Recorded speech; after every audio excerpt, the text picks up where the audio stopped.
Bonjour! Aujourd'hui, je vous propose de construire à la maison une petite activité mathématique très connue en maternelle et très utilisée qui s'appelle les boîtes à compter.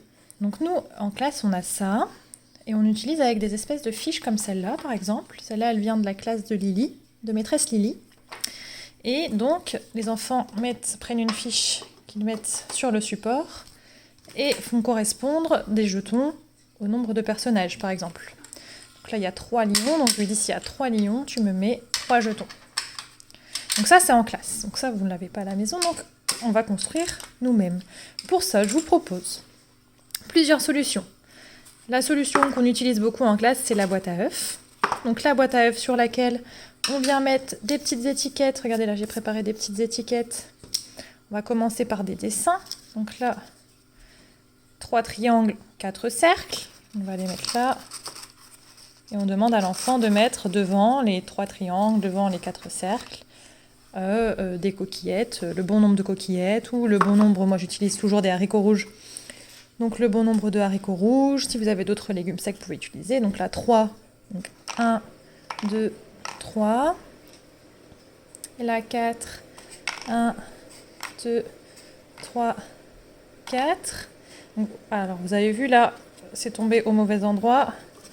Donc c'est pour ça que quand vous êtes à côté, c'est mieux parce que vous pouvez contrôler l'erreur comme ça. Est-ce que c'est faux parce que ça rebondit et que ça s'est mis au mauvais endroit, ou est-ce que c'est faux parce qu'il n'a pas bien fait sa correspondance? Et donc après on vérifie et on regarde avec l'enfant si c'est le bon nombre. Si c'est pas le bon nombre, comme je l'ai déjà dit dans mes autres vidéos, enfin du moins sous-entendu, on ne dit pas non à un enfant sinon on le frustre.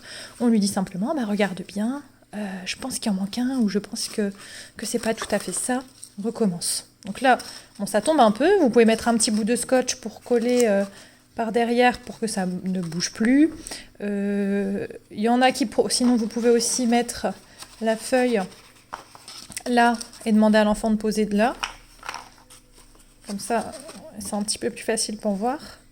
Donc du coup, vous avez que 3 cases avec une boîte de 6 œufs, mais si vous avez des plus grandes boîtes, vous pouvez utiliser plus. Autre solution que j'ai pensé pour vous, si on n'a pas de boîte à œufs, on peut utiliser un moule à cake. Donc c'est pareil, hop, on prend un petit bout de scotch, ou sinon on dépose juste son papier, on peut même le mettre dans le fond. Et on demande à l'enfant de faire correspondre. 1, 2, 3, 4. Là il y a 3 triangles, donc je vais mettre 3 haricots. 1, 2, 3.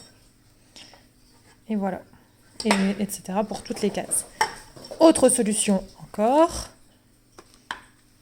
le bac à glaçons. Donc là c'est pareil, dans un sens ou dans un autre. Par exemple, si je le mets dans ce sens-là, j'ai vraiment beaucoup de possibilités.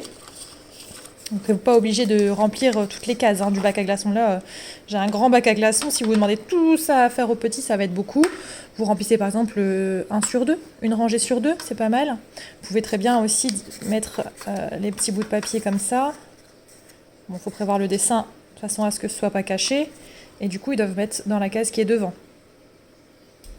Voilà, donc vous faites comme vous pouvez, évidemment. Donc soit, si vous avez d'autres idées de support, n'hésitez pas à les partager, ça fonctionne aussi. Petit point au niveau apprentissage. Donc là je vous ai proposé le niveau 1, donc c'est de la correspondance. Il faut regarder le nombre de dessins et mettre la même chose devant. C'est le niveau le plus simple. Le niveau 2, si je puis dire, enfin je sais pas trop. En fonction des enfants, il y en a qui ont plus de facilité avec celui-là, il y en a d'autres qui ont plus de facilité avec celui-là. C'est celui avec les dés. Donc nous, ça se présente comme ça dans la classe. Mais vous pouvez simplement regarder, là je l'ai dessiné le dé pour vous montrer qu'il suffit de dessiner le dé et de faire des petits points. Et hop, on a un support. Et le dernier niveau, qui est un peu plus difficile, c'est les chiffres. Donc toujours pour les petits jusque 3, les moyens jusque 6 et les grands jusque 10. Que ce soit les dessins, le dé ou les chiffres. On suit cette progression-là. On va plus loin si besoin et on facilite si jamais c'est trop dur. Donc voilà, hop, là j'ai écrit le chiffre. Voilà, bon courage!